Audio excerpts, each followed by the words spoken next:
This is Amanda Hess reporting for Ozarks News Journal. Today I spoke with Mike Crocker, the Assistant Director at Dickerson Park Zoo, about citizens owning exotic animals as pets. Our industry, the zoo industry, does not recommend wild animals as pets. In general, they don't make good pets. There's a lot of reasons why. If you're going to have something other than a dog or a cat, there are certain types that are recommended that do well and relatively easy to take care of. But in general, they don't make good pets. You mentioned primates. Primates in particular are a big problem. Crocker goes on to say why people like primates and how they can be dangerous to own. People are attracted to primates because they're most like humans. They make facial expressions. They have a higher level of intelligence,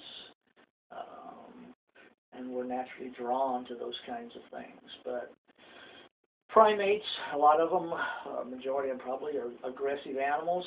Many of them are dangerous. Some types of primates carry diseases that can be fatal to humans. Anything a primate can carry can be transmitted to a human. Anything a human carries can be transmitted to non-human primates. Some primates carry things that don't seem to be particularly harmful to them, but when transmitted into humans can be fatal. Some of the herpes viruses that some of the old world monkeys carry. When I say old world, I'm talking about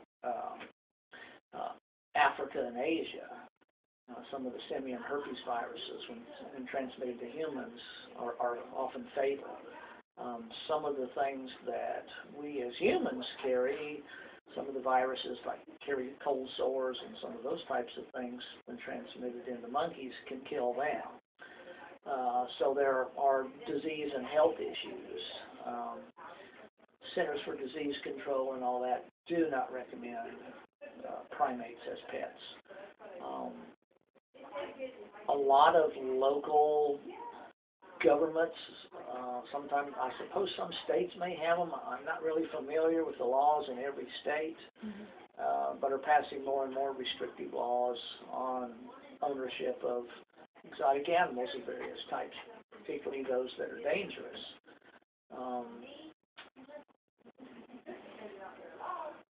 Monkeys are particularly destructive. You don't want to leave them running loose in your house because it's their nature to get into stuff, and they tear everything up. Dangerous, probably in private hands for the most part. It's probably chimps. Most people are probably familiar with what happened to the lady in Connecticut about roughly 3 years ago or so that was attacked by a chimp and severely mauled, disfigured. And that's the nature of chimps. Chimps, in captive situations sometimes, when something snaps and they become aggressive, they go for the face and they tear off noses and lips and ears and eyelids, and in that case they tore her hands off and all kinds of stuff. But chimps are particularly brutal even in the wild. I mean, there are documented cases, and I've seen them on TV, some of the films that I think Jane Goodall perhaps made of a troop of chimps attacking another one. They do the same kinds of things to each other in the wild sometimes. When I asked Crocker how people buy exotic animals, this is what he had to say. Yeah, you can get all kinds of stuff in the exotic animal private market. There's a lot of stuff out there. There's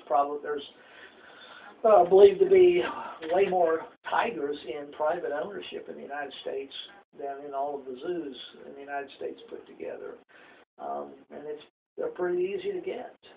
There have been people over the years that, not specifically in Springfield, within the boundaries of Springfield, but not far from there, that had those kinds of things. A lion, mountain lions, all kinds of stuff.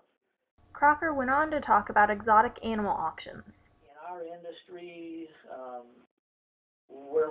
we cannot have anything to do with exotic animal auctions whatsoever. And the reason for that is Our standards are that when we dispose of animals that we do not have any use for in our collections, offspring or whatever it is that are no longer needed in our animal collection, we have to do everything we can to ensure that they go to places that have the resources, the expertise, the knowledge to properly care for them. In an auction type situation, basically they're selling it to the highest bidder.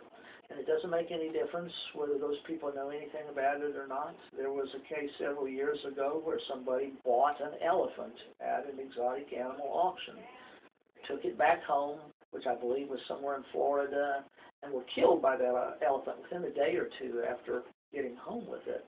So you can go to those auctions and buy anything you want to buy, including dangerous animals. So that's a situation where they're not doing anything to make sure that the people, have the financial resources, the proper facilities, the knowledge to take care of them correctly. So it's very different than the standards that we're held to. This was Amanda Hess reporting for Ozarks News Journal. Thank you for watching.